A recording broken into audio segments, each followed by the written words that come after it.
The views and opinions expressed on the following program are those of the host and guests and do not necessarily reflect the policy or position of ONTV's management, staff, or board of directors. Detroit basketball.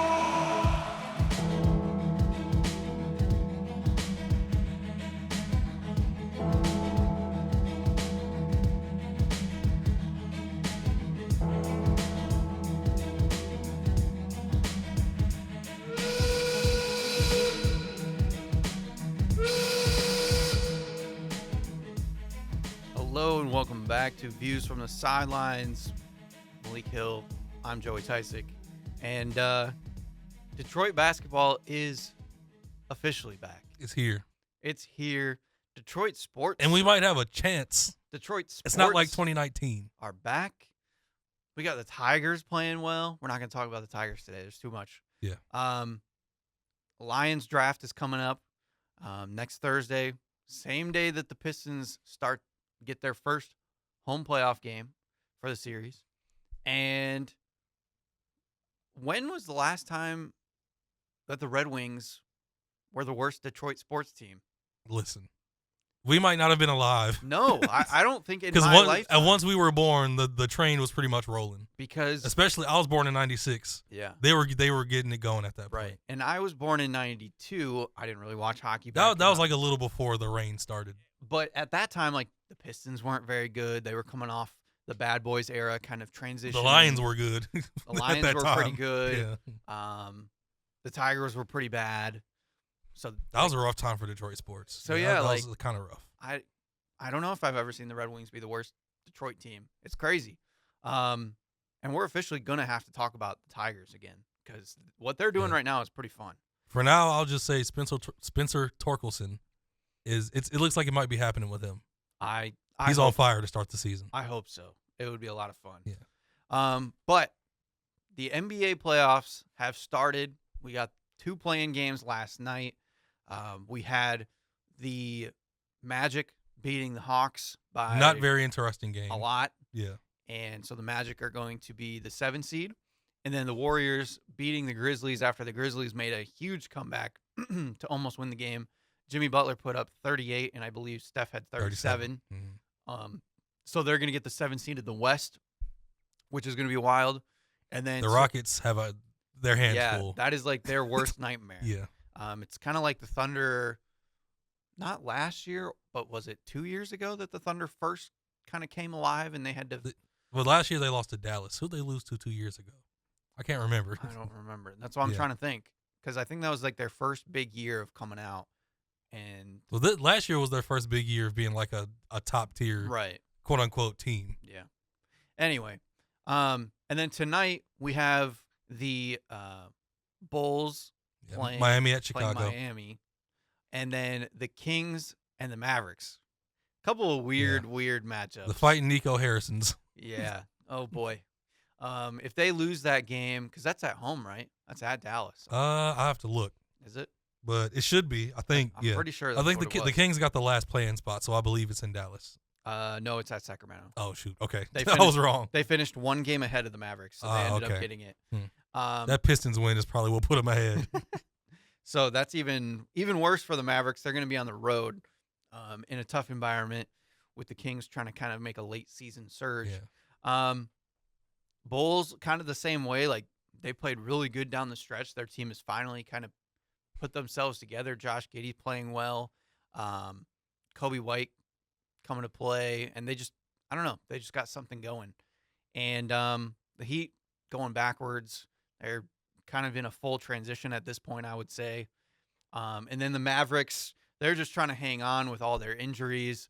Maybe Anthony Davis can do something. He's the only bright spot. He came back from his injury, helped them get into finishing the play-in. Yeah. And maybe he could get them in the playoffs. Right. PJ Washington is healthy too, right?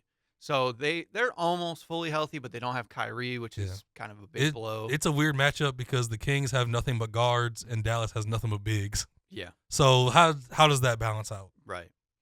Yeah, it should be interesting. I'm not too excited about it, but it'll give us an idea of who we're going to see for that final play-in game. I would like to see the Bulls and probably the Kings make it. I forgot the Kings have Sabonis and Valanciunas, so that was a little disrespectful. Yeah, I was going to say Sabonis is there. Do you think – I think the Hawks are definitely viable to lose to either the Heat or the Bulls potentially. You said the who? You said the Hawks. The Hawks. Because they're waiting for the Heat. The Hawks lost to the Magic, remember? I know, but because they're the 7. Oh, I thought they were just done already. No. So. Oh, they still have a chance to play? Yeah. So it's always confusing. See, I forget. I forget these rules, man. So I thought that they went. I thought the Hawks were done. I forgot. I thought they went to like a series, and I think there's something weird that if the Heat or the Bulls beat the Hawks, then the Hawks play tomorrow. Okay. Yeah. So because the 7 and 8 seed play first, the loser of that gets a second chance because they're the higher seed. They don't get I forgot outright. So, but I think they're still vulnerable to either the Heat or the Bulls. More likely the Bulls. And then I think the Grizzlies kind of can beat Mavericks or the Kings. Doesn't really matter. Obviously, I think the Kings have a better chance, but I think the Grizzlies might end up getting that 8th seed, which would be kind of a fun matchup against the Thunder. Anything else about the play-in games, or do you want to get right into the big series? Just playoff Jimmy is back. I think most people won't say this, and they might think I'm crazy, but I think I want to give Zach Edey a lot of credit for his first play-in playoff game. He got picked on a lot early in that game. Yeah, he really couldn't get it going around the rim. Like, they were just challenging him nonstop. I think he finished with like 14 and like 16, and he had a good second half. Like, he caught a few lobs, he hit some free throws. It's not easy being like that big in your first playoff game in this era of basketball. Yeah, and I think after that first half, like, he didn't quit. He didn't show any signs of like dropping his head. He just kept going. Right. And even though like Des Bane kept him alive, they had other guys hitting shots. Zach Edey stuck with it, and they came back. So yeah, I like how he played in that game yesterday. And he causes problems for the Warriors too because they play small. Yeah. So sometimes like they can just throw it up to Edey and he can just dunk on people. And shouts out to Quentin Post for hitting 3 threes. My guy. Yeah, he's had a good season overall. The Warriors just always find that random role player that nobody else finds. It seems like. Also, Guy Santos is even more random than him. I don't know where they found him, but he's like a solid role player. Yeah. So Saturday afternoon we start the playoff swing, which is going to be exciting. Bucks and Pacers kick it off at 1:00. How do you feel about this matchup? There is some talk about Damian Lillard being back. I don't know when. I thought he was out indefinitely. I saw that as breaking news like 3 days ago. Was it? That I saw something that said he was out. Well, to start the playoffs, they said. Okay. They said he was out to start the playoffs. Yeah, so I don't think he would play game 1, but I heard that there's like, if they go down 2-0, I feel like they might like try to rush him, which might not be great, but yeah. But there's a chance that he could be back later in the playoffs if the Bucks are able to make it there. Where do you see this series going? I think the Pacers have the advantage, especially to start the series without Dame. But Giannis has to play like an all-time great for them to win this series. Like, I still don't love the Kyle Kuzma move they made. Off their bench, they have a few guys that are solid, like AJ Green and Andre Jackson. But I don't love their bench. Like, wouldn't you have loved to have AJ Johnson right now? The guy they traded to the Wizards that's looking like he has star potential. Wouldn't you like that? And you don't have it off your bench? Like, what do you like most about their bench? Let's see. Bobby Portis. Okay. That's pretty good. All right. Well, I'm saying, like, I don't see anything exciting. Like, AJ Johnson would have like given you like a real spark. I don't know. I feel like I don't know. I mean, we haven't seen it as consistently, but like Gary Trent Jr. is off the bench for them. Kevin Porter Jr. is off the bench for them. Kevin Porter's giving them some bit of jolt, I guess, but I don't know. You've heard my opinion all season. There's just been something about the Bucks that I just don't. They don't scare me. And then you have Doc Rivers as their coach in the playoffs. Like, yeah, I just don't. I don't see it with them. Yeah, and see, I don't see it with we them. kind of talked about it last time. Like, something about the Bucks for me just feels like they can win I don't know why. They're not like super exciting outside of Giannis, but they've been winning games still. So like, I don't know. I don't know how much that does for a playoff run. Like the regular season, they were gonna be good in the regular season. You got Giannis in a decent supporting cast. Yeah. You're in the East, like they're gonna. It was gonna happen. Right. But Giannis has the ability to play like an all timer. He can. And he's going to be the best player on the floor. But the Pacers are like at least seven deep of guys that have playoff experience and aren't afraid of the moment, and guys that will hit shots in the playoffs. Yeah. But Giannis, So I mean, there's not a lot of guys left, but there's some guys left from the Bucks championship team. like 4 of them. That's a few guys. I'm not confident in. I'm sorry. Brook Lopez is 4 years older. Bobby Portis is 3 years older. Like, what do you think Bobby Portis is about to? Like, you're saying the names. What are they about to do? He's just kind of a tone setter. I don't know. Like, but there are 4 players from a championship team. Is Bobby Portis about to erupt for like 25 plus in multiple games? No, but like, is Brook Lopez about to flash back 4 years? That's what I'm saying. But at the same time, Like, nothing scares me. But that's how I feel about like the Pacers. Like, They're all still young. yeah, but that doesn't mean that they're gonna. And be they made the great. Eastern Conference Finals last year. Yeah, And they're like fully confident. They're not afraid of Bobby Portis or like Brook Lopez. I don't think the Bucks anybody is. I'm just saying I Yeah. think the Bucks are deeper than people give them credit for. Like, I don't think being good and consistent like wins you playoff series. I don't think that's ever been like a precedent in the playoff. You have to have something that like puts you over the edge in the playoffs. They have the best player. Outside of Giannis, that's what we They said. have the best player on the floor. We said in this Giannis. matchup. What else puts them over the top? But what would put the Pacers over the top? That would be my Being argument. 7 deep, coming off an Eastern Conference run, and having players that all can hit big shots That in a playoff series. Have- You have like 6 or 7 guys that can hit big shots. Andrew Nembhard hit clutch shots. Like you have guys. I don't know. AJ Green has never been in this position. Andre Jackson, this is his first time. Like, outside of those guys returning from the finals team, I don't know what to expect. but I just don't. that's where I feel about the Pacers' depth, though, too. For the most part, is like You really will take the Bucks' depth over the Pacers. no, not necessarily. Okay. But if you're gonna use the argument of like not having experience, you have I'm going by guys I know you can trust, especially after last year. You can trust at least 7 guys on the Pacers after last year. you trust Obi Toppin, Yes. Jarris Walker, who has no. Well, experience. he's not. They're not playing Jarris Walker in the playoffs. He's not in that rotation. He's been consistently getting 20 minutes a game. The starting 5, it shortens in the play. I don't think Jarris Walker is going to play a ton in the playoffs. And so if the bench is shortened, who's they're like I don't know what their like set starting 5 has been all year. I just know the 6 or 7 guys that they played consistently in the playoffs last year that are back this year. mm-hmm. And unless you just expect some drop off, I expect them to do the same thing. And like they beat the Knicks last year, who I think were better last year than they are now. They were tougher last year, Mm-hmm. and they beat the Knicks. Yeah.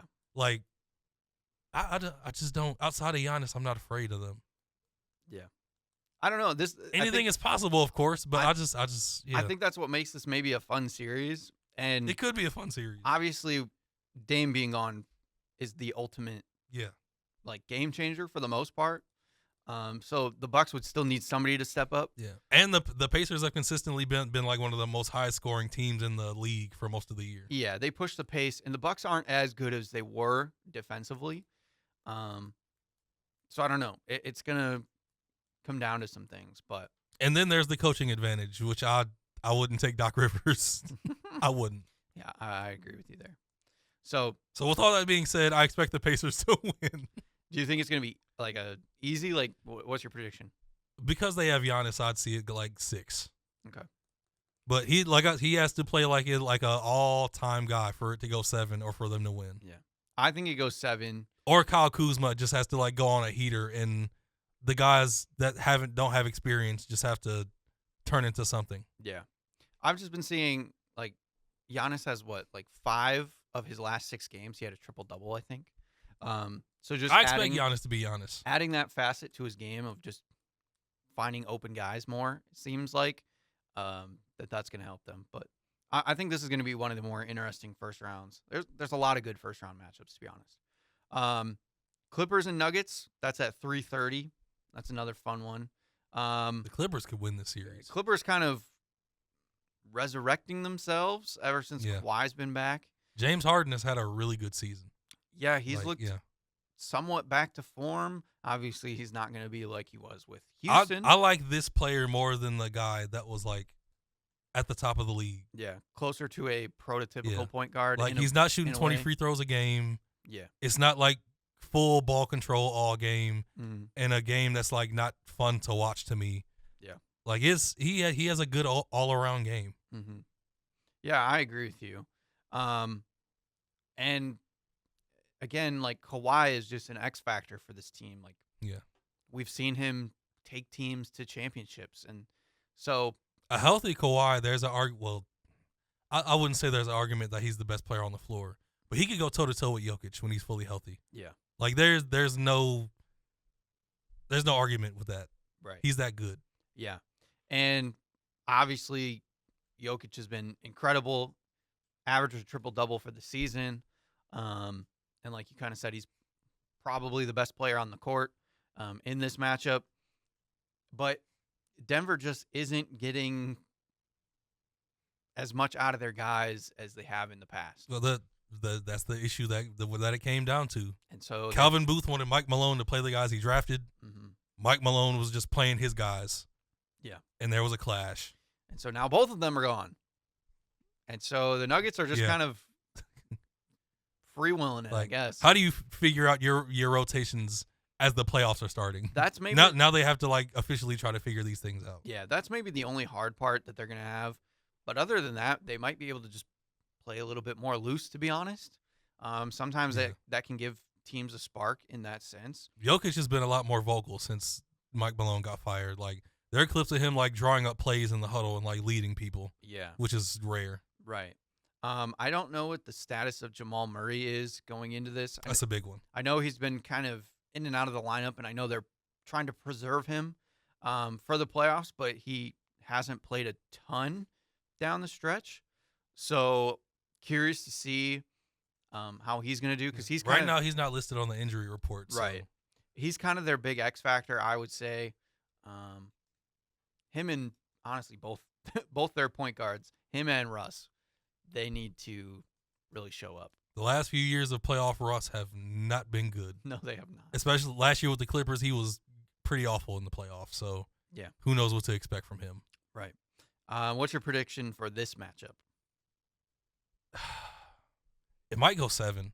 I don't know if I can pick somebody right now because I think the Clippers are like really good right now, but Nikola Jokic is the best player in the world. Yeah. And like him and Aaron Gordon still have amazing chemistry.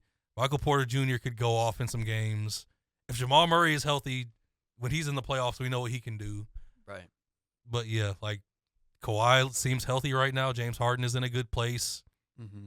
Zubac could be a really good, like making it tough for Jokic in the post, even though Jokic is most likely still going to get his numbers. But right. Yeah, I can't really predict it right now. I hope it goes 7. Yeah. Because it's going to be interesting.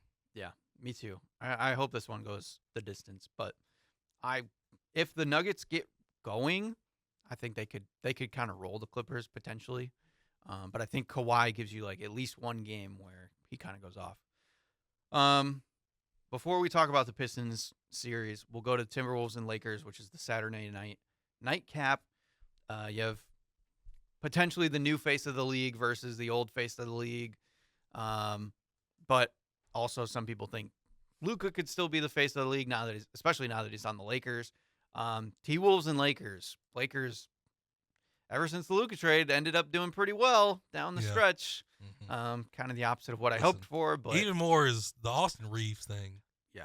He's like an all-star caliber player right now, which is more than anybody could have seen coming. And I think he is really good. Having a star like Luka next to him takes the pressure off, so he can be that. Takes the pressure off LeBron too. Yeah, it does.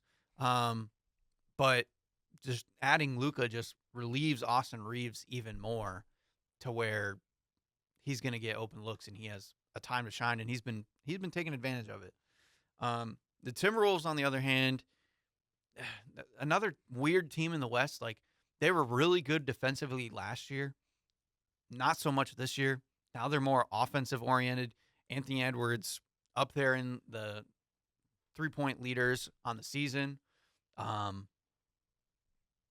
And I think that's a lot to do, of course, with the trade for Julius Randle. Just makes their team a little bit more offensive, not as good defensively.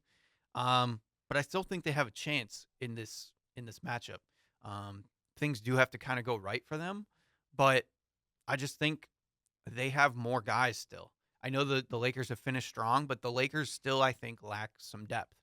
And I don't know exactly how it's going to work out, but I don't know. I know it's like biased, but I feel like the Timberwolves can win this series. Here's the thing. The Lakers have the best players on the floor. Yeah. I agree that the Timberwolves have the better depth. They have a better bench. Mm-hmm.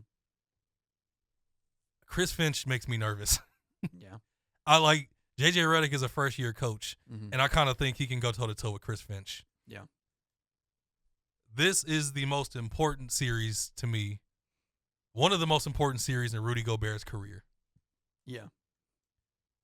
Who are the Lakers' bigs, Joey? Jackson Hayes.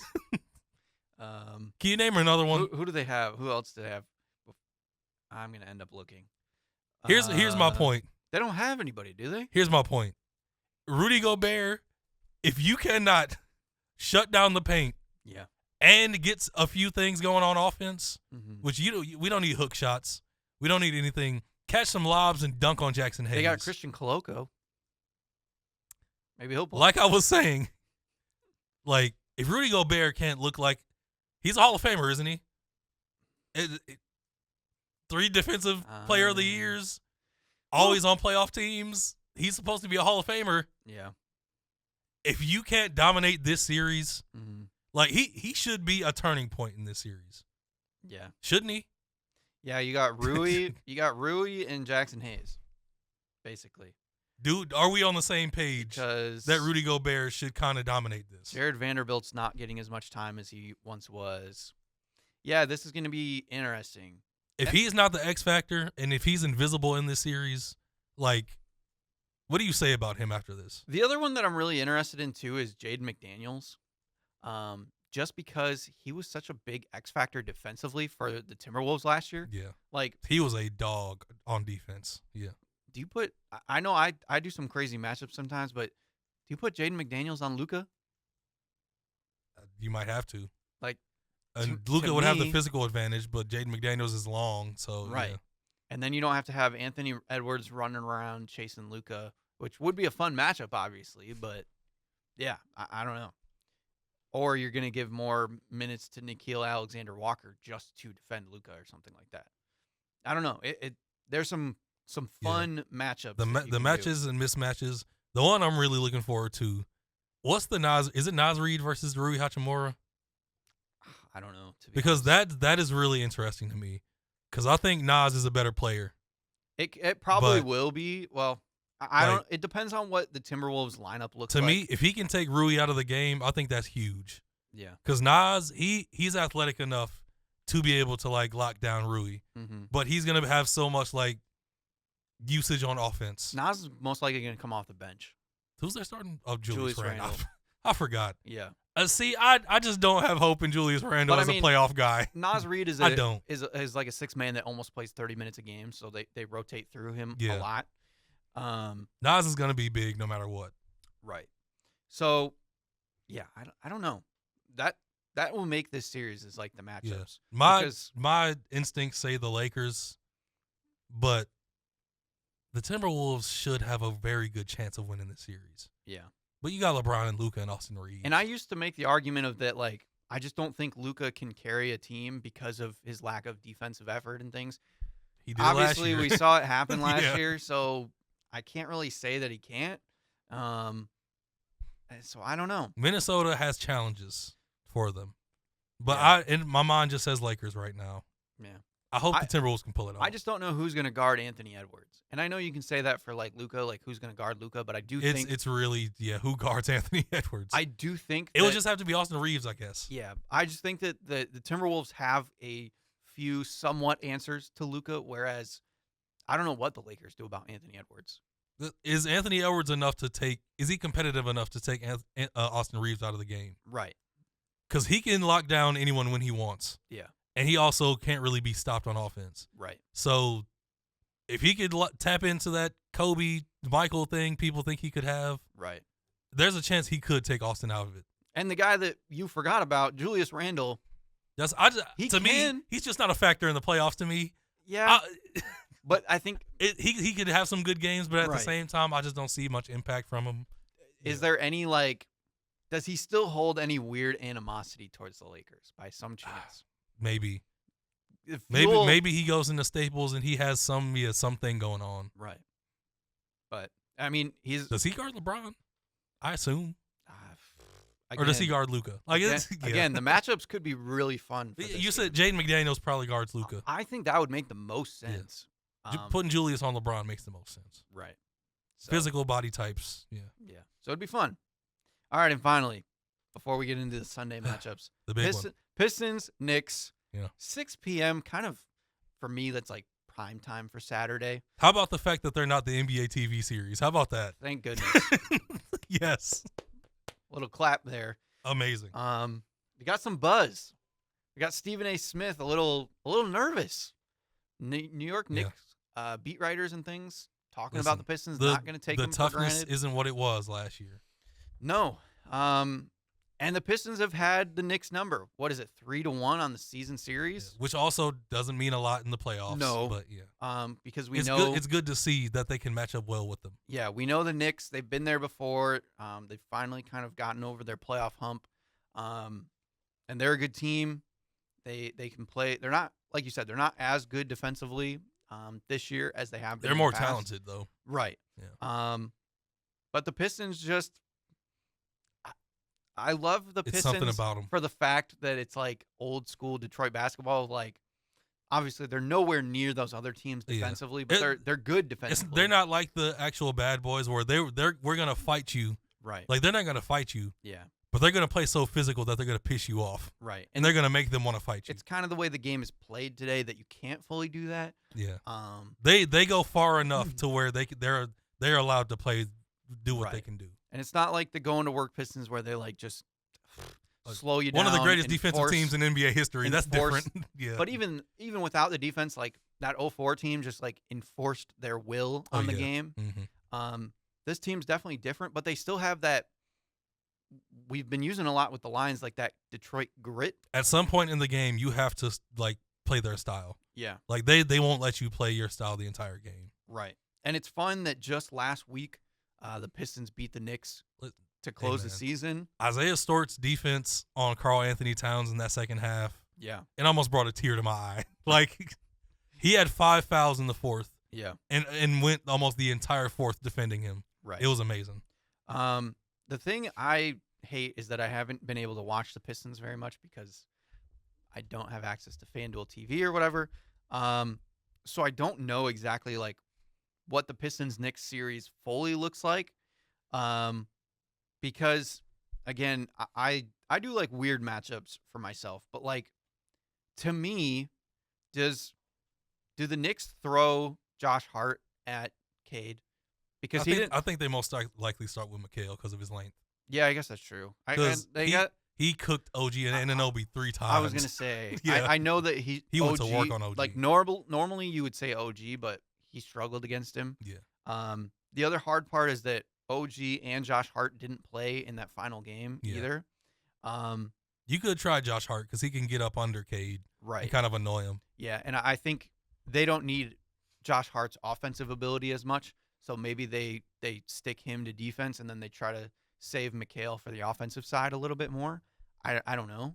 But again, it makes it really interesting. Their strategy to start the game on Cade will be really interesting to see what Tibbs does. Yeah.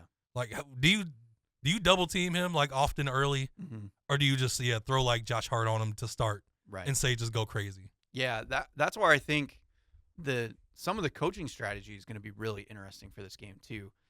Similar to the last one that we talked about, like the matchups are weird because on the other side, like you have Jalen Brunson as kind of normally the playoff leader for the Knicks, and he steps up in the playoffs. Pistons have kind of locked him down. You can't really have Cade guard Jalen Brunson. I mean, he can with size. You'd have but to you watch get nervous of getting Cade wore down because you need him offensively. Mm-hmm. But you can't really throw Asar at Jalen Brunson because you'd like Asar's size to match up with like McHale or something like that. So it gets Asar on Jalen probably makes the most sense, but yeah. But it starts to get weird.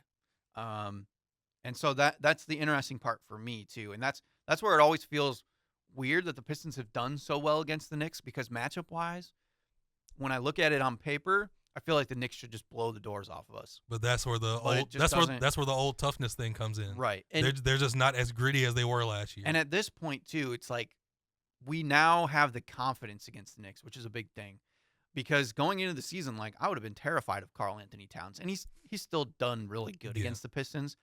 I've said it all year that our biggest weakness is the stretch four, but we've held him in somewhat of a check, which is nice. And outside of that, I don't know where they're going to get a ton of their production. They're not as deep as they once were. They're really heavy with their starting five. They have had some good spurts lately with like Landry Shamet. Right. He's been on a hot streak. Campaign can get on hot streaks. Right. And they have a few guys. And Miles McBride. Miles McBride has had a lot of starting minutes. He's going to move back to the bench for this series. Same with Precious Achiuwa. He's going to move back to the bench for this series.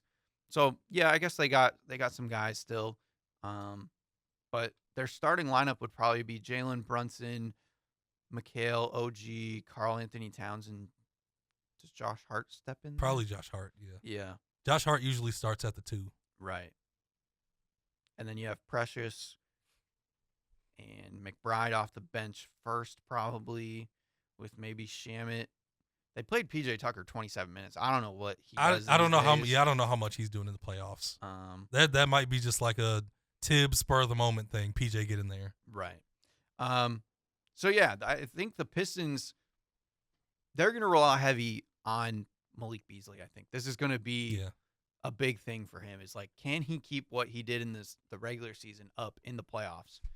Also, can Tim keep his hot streak going? I was going to say he's into the season on a high note. Yeah, Tim Hardaway Jr. had been pretty rough throughout the season, but this last couple weeks he's been really good. So if he can keep that up, then yeah, we'll be looking really good. Tobias staying healthy. It's going to be another fun series. I mean, we keep kind of talking about each playoff series could be really fun in this first round, and the other one that I'm really excited about is Ron Holland. He's really ended his season really well. He can be so important in the series. His energy and his defense and his offensive spurts lately. Right. Yeah. Could he be a guy that they bring in to guard Brunson and just cause havoc? I would put him in there and just say let loose. Because let loose, Ron. Can you imagine like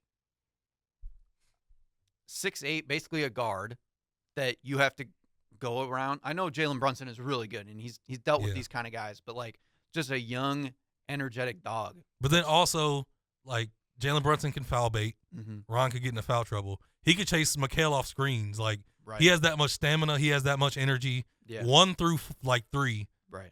Even some 4s because he can get physical too. Yeah. Like wherever you throw him, he's going to give his full effort. Yeah.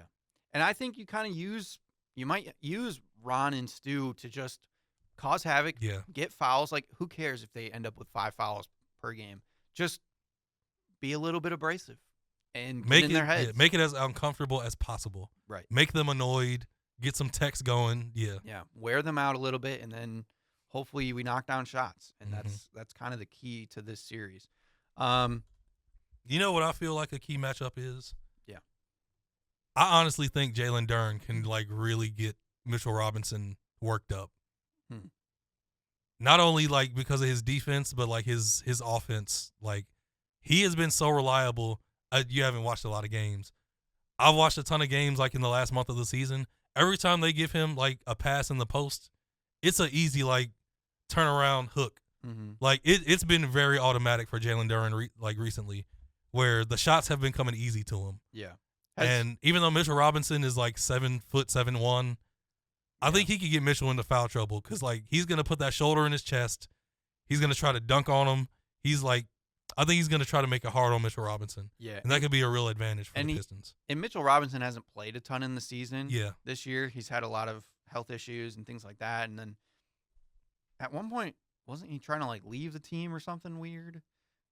I swear. I'm not sure. But so yeah, I kind of even forgot about him, to be honest. So he's another one that they can throw in there. And Mitchell Robinson's kind of the same as like, he's like an elevated beef stew, like just a little bit more experienced, but kind of just a defender that can do some things. So that'll be kind of a fun matchup as well if he gets some minutes. I'm not sure where he's gonna fit. But yeah, I think just making sure that you continue to lock down Karl Anthony Towns and Jalen Brunson is the big key. Or do you kind of let them like do them and like make sure nobody else? I'm not sure what the strategy is. They're gonna feel it out the first like game and a half. I don't know to figure out what the strategy should be. I think I would rather lock straight up locking them up is gonna be hard. It is. Yeah. But because if you let them get theirs, like now, like you can double team them at certain times and like put pressure on them when you need to. I just feel like both those guys can be so streaky that if you let them get going, it can be really hard to beat. And if you at least lock them down somewhat, I'm not as scared of Mikal Bridges or OG on this team because they're not that focused on offense normally. So I don't know. It's tough either way. I think you could also. Sorry for interrupting. No, you're good. You could also have a strategy of maybe like going half by half. Like you don't want Jalen Brunson to heat up in the second half because he's crazy clutch in the playoffs. Right. You could like focus on Jalen Brunson in the second half, focus on Karl Anthony Towns in the first half. Maybe pick and choose that. Who knows? Right. And again, you got multiple guys to throw at each of them. Like Karl Anthony Towns, every once in a while you could throw Jalen Duren at him. You obviously have Isaiah Stewart against him. Brunson, you can throw a lot of different guys at him, give him a lot of different looks, I think. I'd like to see some rotations with Stu and Duren on the floor together at times. Yeah. Because that can make things really difficult for the Knicks in certain stretches. Yeah. And just looking at it, for the most part, besides that last game, Brunson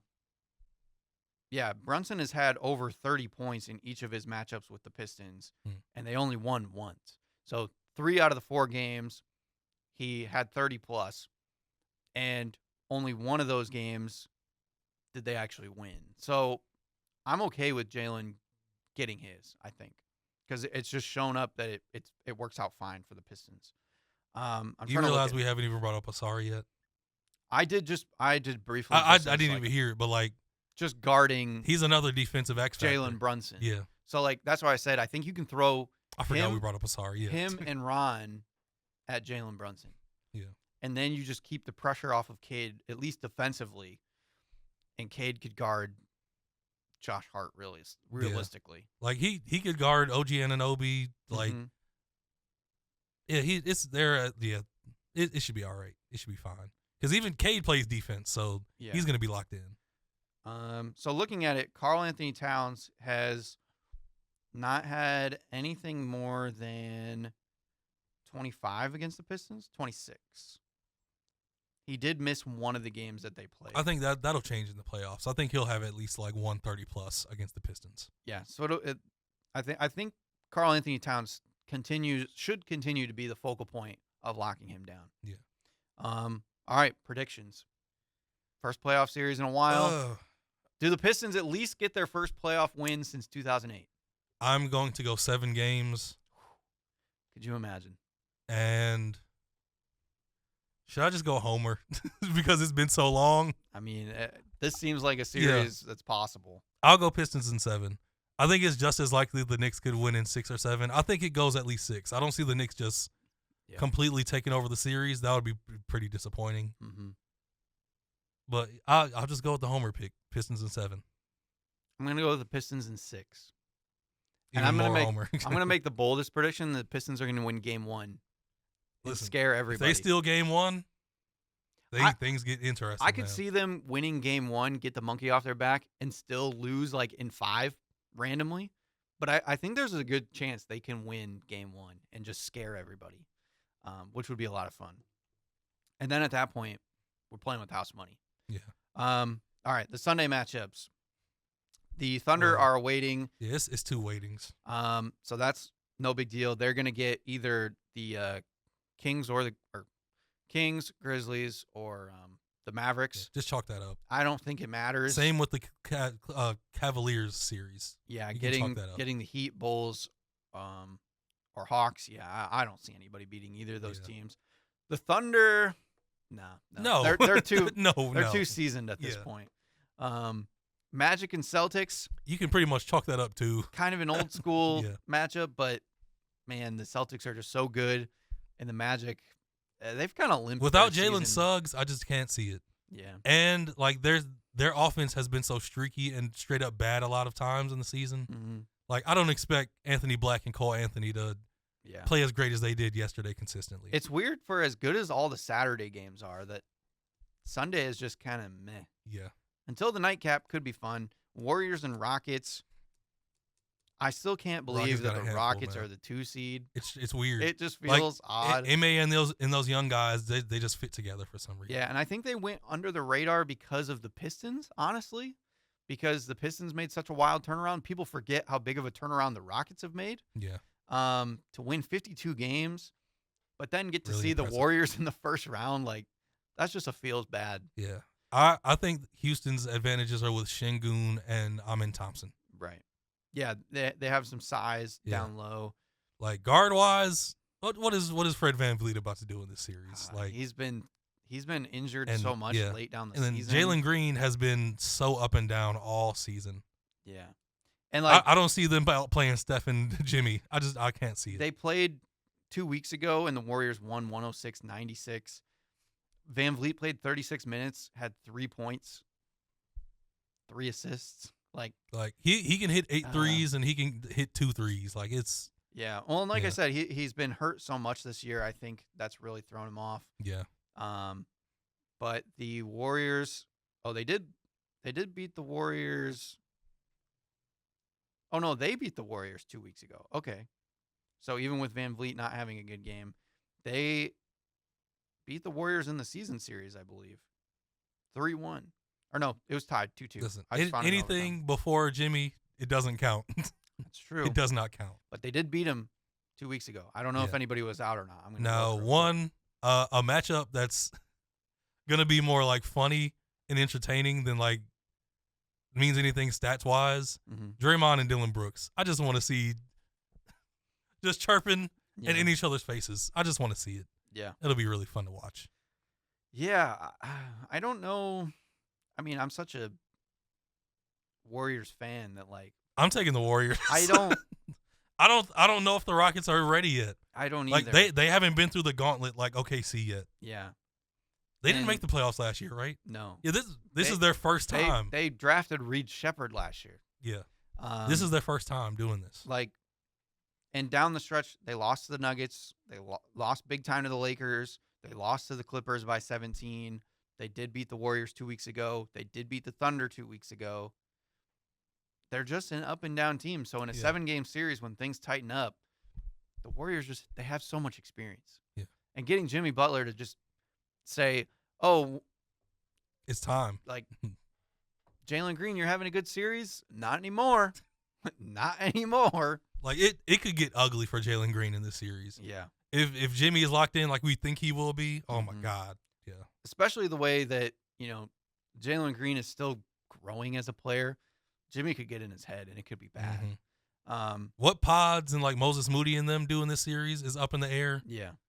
I have no idea about those. Moody will probably hit some shots. I don't know how he'll defend. Yeah. And again, the Warriors, they're still lacking depth. So that's a big question. I expect Buddy Hield to play a good role in this series. Yeah. I think he could hit some big shots and have some good games. Do they have Amen guard Steph? Shit, you might have to. I mean, who else? Amen can chase him around screens and stay on him. Because this would be the one where you say, you know what? If Jimmy beats us, he beats us. But Oh, we cannot let Steph beat us. Although, listen, they're going to start running some of those actions where he's not open at first. Right. Run him around. He's Mhm. not open the second time. Split through this time. Open at the basket. Like, Yeah. they have so many counters. Right. So when Steph isn't open the first or second time, somebody else could get open.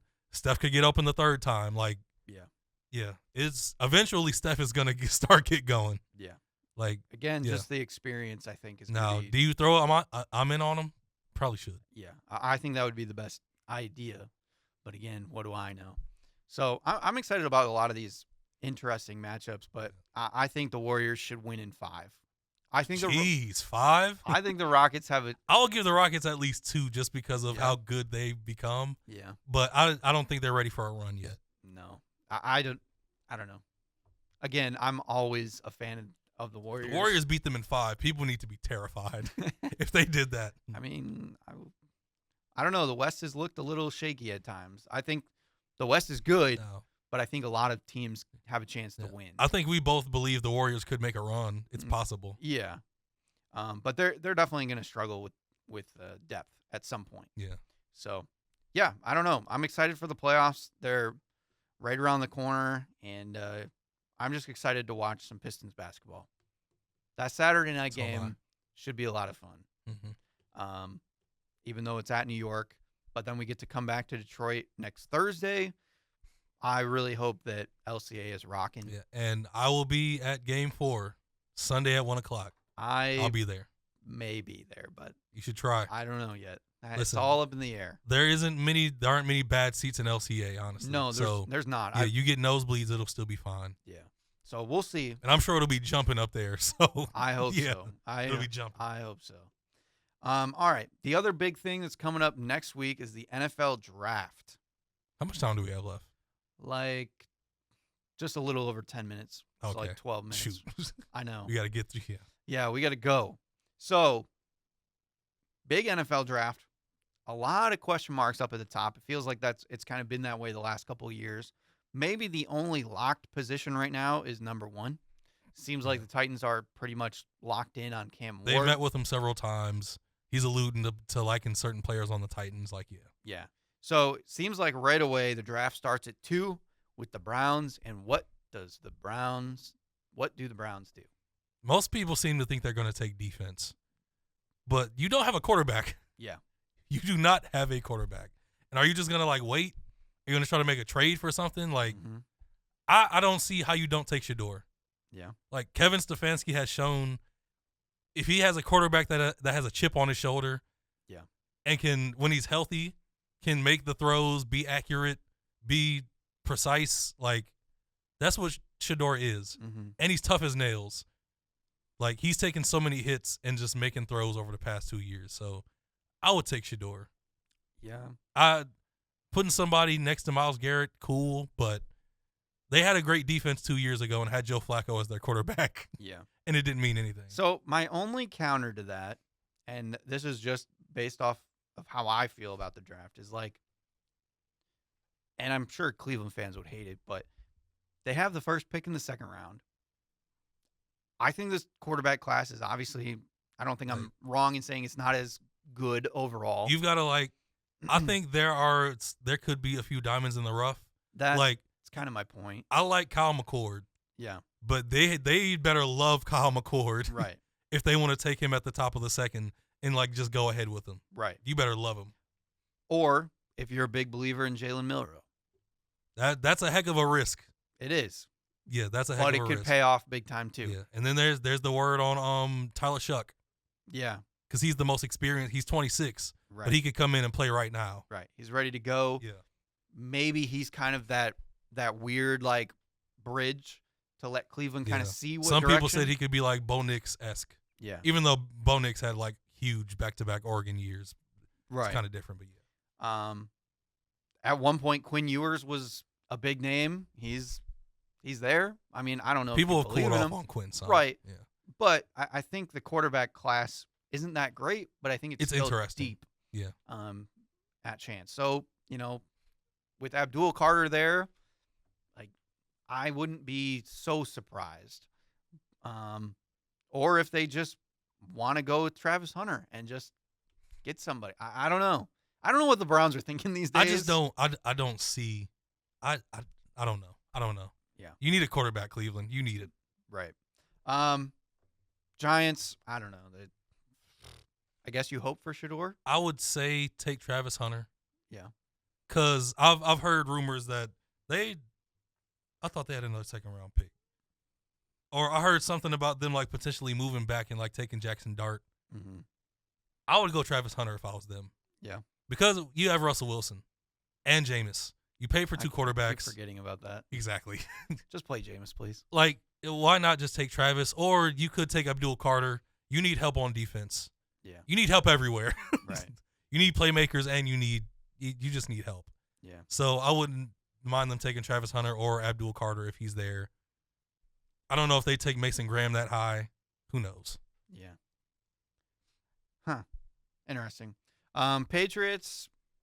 Some people think Travis could fall to them. I would take Travis Hunter in this position. Yeah. I would definitely take him. And then Jacksonville. A lot of people just they just need to pray Mason Graham falls to there. That's what I keep seeing. Yes. That's like one of the most consistent ones is Mason Graham at 5. You throw a party if Mason Graham falls to you at 5. Yeah. I think the most interesting one is Vegas is trending upwards towards drafting Ashton Genty. Listen, I like Ashton a lot, but top 10, taking a running back top 10, I still feel like it's not good. Yeah. Like Saquon is the one special breakthrough guy that has shown he can lead a team to a Super Bowl for the most part. Do you think Bijan was worth it for the Falcons? Not so far. Okay. Not so far. Jahmyr Gibbs for the Lions? No, it wasn't first He wasn't round, top 10. or not top 10. Yeah, but people thought he was way too high. Yeah. But he's worked out perfectly for the Lions so far. Right. A lot of people have been talking about Shador Sanders to the Saints at 9. Do you see him falling that far? People keep saying he might fall, so it's possible. Mm-hmm. That would be perfect for the Saints if they could get it because Derek Carr's his future is so up in the air. Yeah. And you just can't keep going with Derek Carr over and over again. So you need a plan. Right. Other weird little rumor I've been hearing, I don't know how much it's true. It's hard to know, but the Bears Ben Johnson following the footsteps of the Lions, possibly going offensive line, but also possibly going running back with Orion Hampton, one of the biggest risers in this draft. What do you think the Bears do at 10? Because they're in a weird spot. I wouldn't blame them for going to Orion Hampton because what are they have Roshan Johnson and who else? DeAndre Swift. Oh, yeah, DeAndre Swift. But Did they lose DeAndre Swift in the offseason? I can't remember. Anyway. But yeah, if you're drafting a guy for the future, DeAndre Swift isn't going to be around forever. Right. Especially with Ben Johnson coming in. I'm sure he's not just going to stick with DeAndre Swift for long. I'm sure they're going to try to make some type of splash offensively. It could be receiver. It could be Orion Hampton. Who knows? Mm-hmm. But I think they'll most likely try to make a splash. Yeah. Real quickly, at 12, do you think the Cowboys figure out how they want Ashton Genty? Do they figure out how to draft anybody? If Shador Sanders falls to them, I think they're taking Shador. I think Jerry can't resist it. Dak Prescott traded on Listen, draft night. Jerry and Dion will be calling each other. If he falls to 10, Jerry and Dion will be on a phone call from 10 on. Hey, man. Oh, what could happen? Yeah, Oh. they could also take Amari and Hampton. They could trade with the Saints. They could send Dak to New Orleans. Hey, That'd they be could. wild. They could. That would be wild. I wonder how New Orleans would feel about that. That'd be interesting. Oh boy. Or maybe they go to the Jets. Do you guys want Dak? They're in on Justin Fields right now, so yeah. I don't know. Unless Anyway. they could take Jackson Dart and have him sit for a year, I don't know. Yeah. A lot of interesting things. I've also seen at 21 Pittsburgh could potentially take Jackson Dart. Yeah, I've seen Pittsburgh all over Because the they place. have Mason Rudolph and they have two guys that probably shouldn't be starting Yeah. right now. Yeah, they have a mess at quarterback. So they need to draft somebody. I would love to spend more time on other teams, but we just don't have the time. What do you feel about the Lions pick? I'm almost comfortable with everything at this point. A lot of people Really? Everything? I mean, everything realistically. Okay. Like offensive line. There's I think offensive line and some sort of pass rush would be my biggest need. Kelvin Banks will be off the board most likely. Yeah. Will Campbell has the controversy with the short arms, Mm-hmm. so there's a chance he could be there. Yeah. I'm all in on pass rush, so you know how I feel. Right. So, I think you take someone now and with your next pick. Like take 2. yeah. I've seen. Oh, it is Josh Simmons. So Josh Simmons Okay. is a guy that he's been hurt a lot for Ohio State, but he's huge. He's 6'5", 317, and people think he would have been first round talent if he hadn't gotten hurt. So he could slip to the Lions. Most likely will be there. I wouldn't mind taking a chance on it. Do I love it? I don't know, just because it is a little bit of a risk. And I think you can get offensive line later. As far as edge that would be around, I don't know. That's the hard part too, because I feel like there's a lot of good edge players, but everybody seems to rank them a little bit differently. The guy that I've seen a lot recently is how do you say it? Ezeruaku? You talking about an offensive lineman? No, edge from Oh, Boston the College. edge from Boston College. Yeah. Donovan. Ezeruaku? I would just say Ezeraku or Ezeruku. Something Probably like, Ezeruku. yeah. Anyway, I think that's one that I've seen him a lot. James Pierce. He's going early. He's not going to be there. Yeah, he's the one that's been climbing a lot, so I don't think he's going to be realistic Well, anymore. Going into this past college football season, he was ranked as like the top edge guy. Yeah. And then Abdul Carter and a few guys kind of like got up there with him. Right. I'm a huge fan of Nick Scorton. Mm-hmm. I think he's a monster, and I personally think it would be crazy for the Lions to pass up on him at 28 if he's there. Yeah. Like he's a machine. Yeah. The other one too that I think they could do is if he falls would be Jahad Campbell. I think that would be a nice pickup. He's a linebacker, but he's the best linebacker available, and our linebacking core still isn't that great. Yeah. So if like our top edge prospects are gone, I wouldn't be mad about that. Yeah. It's not like a super deep linebacker class. Right. There's just like some good guys. Yeah. The other fun one, which I just heard 97.1 bring it up the other day, and I don't think I want it just because of the build of this team, but would be Maxwell Hairston, From Kentucky. but from West Bloomfield. True. I think doesn't he have like 4.3 speed? He ran a 4.28. Yeah. It's super fast. So he's like shot up draft boards because of that 40 that he ran. That would be kind of a fun one, but I don't know. The other thing that I've been seeing a lot too, we talked about it before, is wide receiver. That kind of scares me a little bit, only because that must mean that like they are thinking about getting rid of JMO. So I don't know. How would you feel if they went wide receiver? I mean, outside of their top 4, Mm-hmm. they don't really have depth at receiver. Right. Like you have trust in your top 3. Mm-hmm. Who's your 4?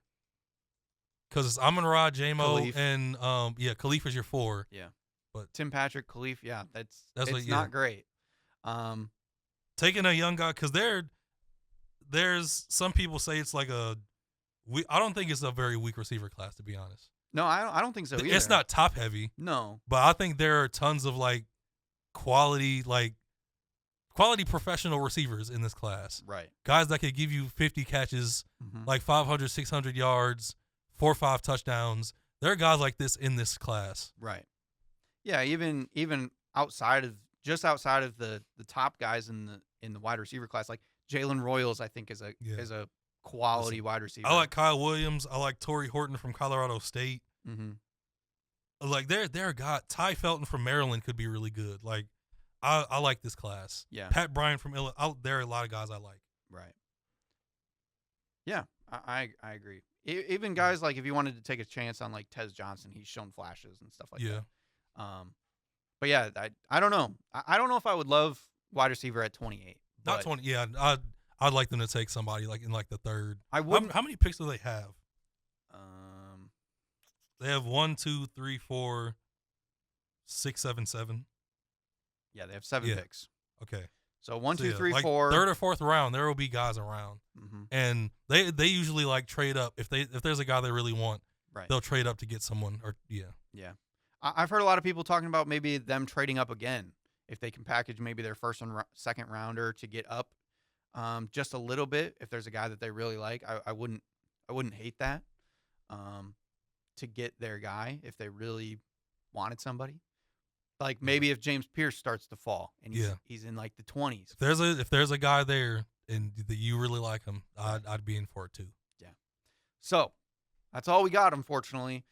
But no full mock this year, but it's all yeah, right. and that's because the Pistons took a little priority. But at the same time, like this is a wide open draft class, I think. So it's going to be kind of fun. So we'll do a recap of the draft, do a little more analysis on how it goes in a couple weeks. And obviously we'll talk about the Pistons because their series will basically be over at that point. Unless they go full 7, then, there might be one more game by the time we next game. So going to be fun. Go Detroit basketball. I'm excited. Enjoy the game. Hopefully I'll get to go. This has been Views from the Sidelines. We'll see you guys next time. Pistons in 7.